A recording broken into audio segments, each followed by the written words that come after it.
Well, I bet that got your attention. The robbers used a sledgehammer to break into the Germantown store. Many of the cameras are SkyCop gunshot enclosure systems, and they are designed to detect gunfire and immediately pan and zoom to the sound. Hey there, Kim. You know, in many cases, the car of the victim who's carjacked is damaged, but sometimes it's not even returned in the first place. Let's take a look at this one, though. Whoever did this likely has a bloody hand this morning. Well, Joe, as we were walking to our live shot location, I had to stop because I've just got to show you this.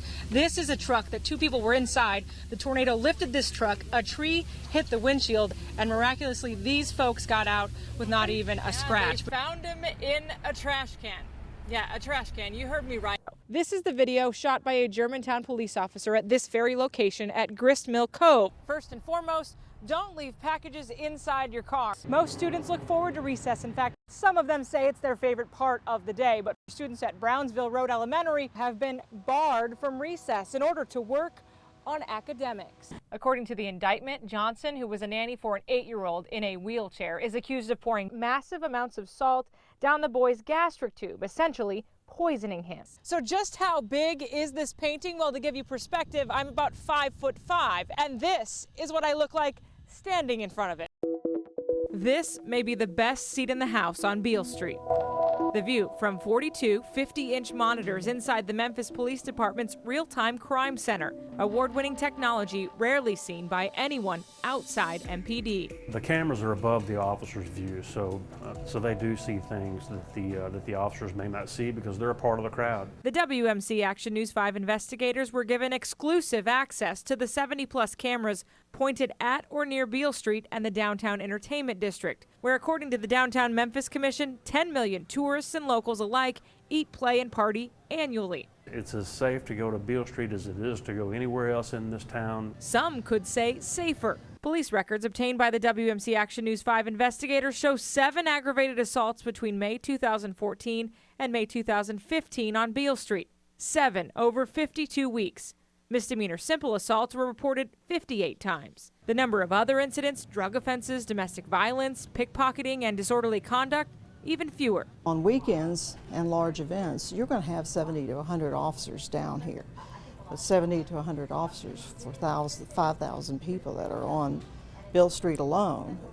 Those officers are working extremely hard, and I think they're doing a fantastic job. In addition to uniformed officers, Beale Street armed security teams with metal detectors to wand everyone entering the street on Friday and Saturday nights during the summer. So what's to be made of headlines like these? A Memphis soldier shot and killed near FedEx Forum Memorial Day weekend. 3 Memphis police officers robbed along the street. That's human nature for a few thousand years. When the sun goes down, people do strange stuff.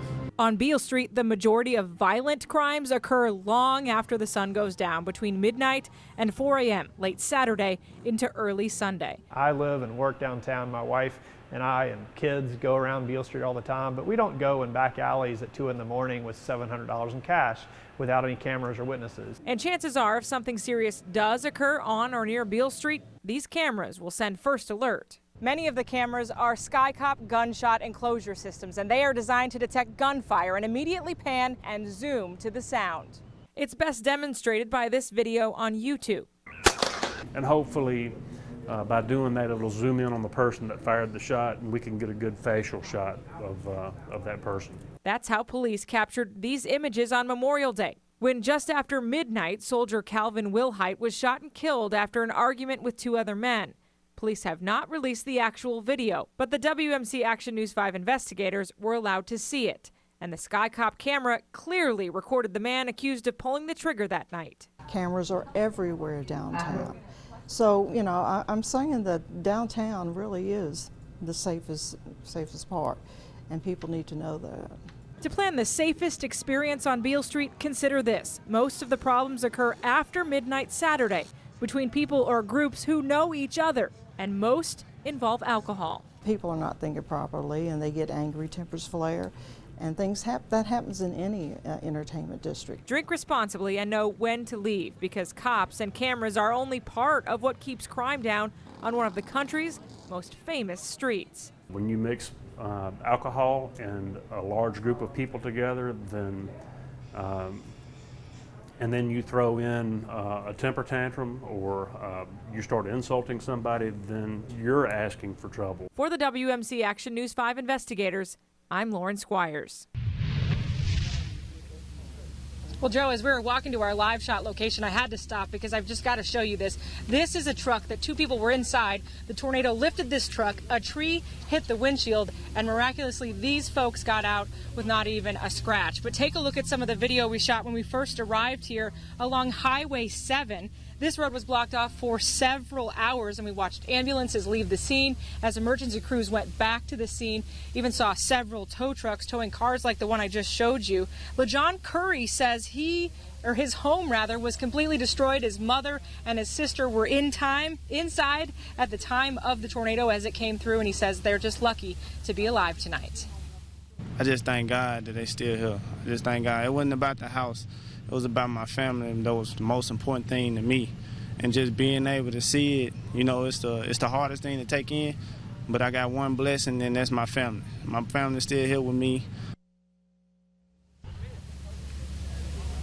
No word yet on the strength of that tornado. We'll likely learn much more about that tomorrow when the National Weather Service arrives. Back out here live again, we just found this car. The man who was in this car said it was lifted up into the air and a tree hit the windshield, but they got out without a single scratch. Obviously a lot of devastation in this area. We will likely learn much more about the vast devastation as the sun comes up tomorrow morning. For now, reporting live in Holly Springs, Lauren Squires, WMC Action News 5. There is not a smile wide enough. Sometimes the words of a child can bring you to tears. You are my hero. You are in my thoughts. But in this case, it wasn't just Cameron Davis's words. You are in my prayers. For all you've done, thank you. It was the surprise waiting for him backstage.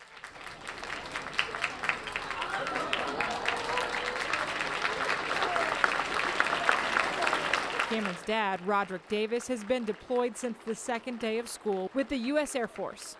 It was just amazing. He said, "What are you doing here?" Look, man. That's it. All right, give me 5. He wasn't expecting me to come home because he called me on Wednesday and said that he was going to let me watch his performance on FaceTime. Didn't know that I was here. I saw my daddy, but I was like, wait, is that just a model of my daddy or is it really him? I said, I think it's my real daddy. I'm going to go jump on him. After the surprise, Cameron chose to stay on stage and sing a tribute to all military. Oh, nothing can stop the U.S. Air Force. And after the program, Cameron told us what he thinks of his hero. I believe that my daddy is a good Air Force. He was excited to see me, and I'm excited to see him. In Memphis, I miss you. Lauren Squires, WMC Action News 5. I just couldn't imagine us all going through this as a family. For my mom, Michelle, the battle began back in April of 2004 after a monthly self-exam.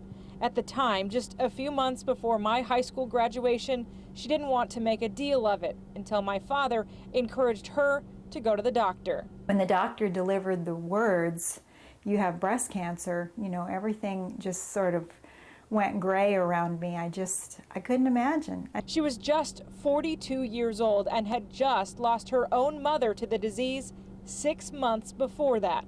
Doctors immediately recommended aggressive treatment, a trip to Mayo Clinic, a double mastectomy, reconstruction, and chemotherapy.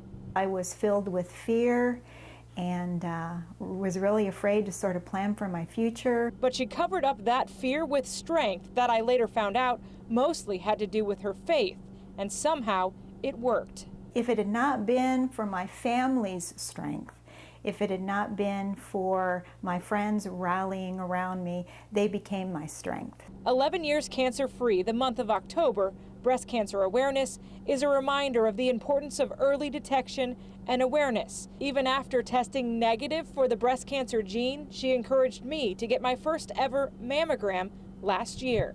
I used to cry at the drop of a hat when I recalled my story, and I would always cry for the newly diagnosed because I remember that feeling.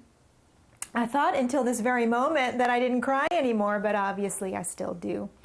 But the tears now are tears of gratitude, you know, because I get to be here telling my story, which, you know, it doesn't get any better than that.